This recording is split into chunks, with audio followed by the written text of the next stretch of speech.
We were there for 10 days when the attack happened. We were targeted by a local Islamic militant group called Ansarullah Bahini, who later merged with Al-Qaeda of Indian subcontinent. Avijit was specifically targeted for two of the books that he has written. One was on homosexuality, which is considered as a sin, and the other one was the virus of faith that he wrote about, all religions. I don't have any memory of the attack. Everything that I know about the attack is from the pictures on the internet or talking to people later.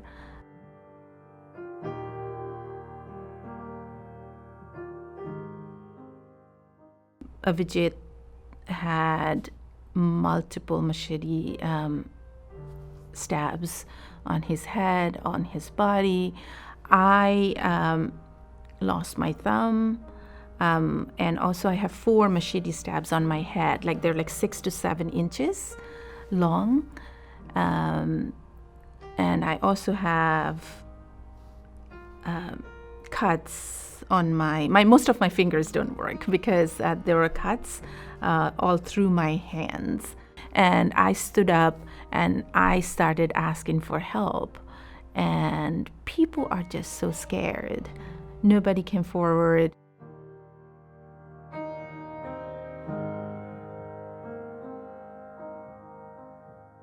We were still outside on stretchers, and I sit up and see Avijit on another stretcher right beside me.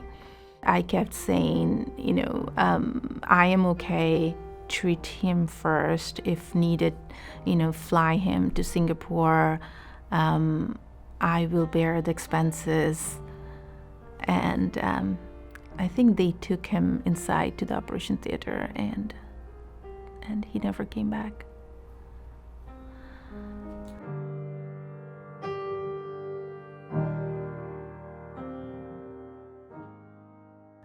I am way more privileged than many other people who have gone through so much.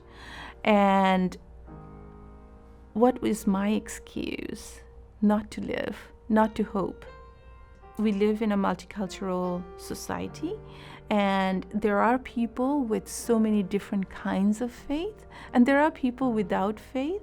And having that respect and teaching your kids, teaching the next generation to have that awareness and the respect for each other is very, very important.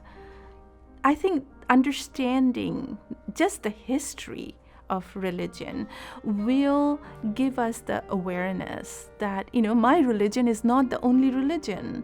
There are so many different people with so many different faiths, and there are so many people who do not believe in any of these faiths, do not have these faiths.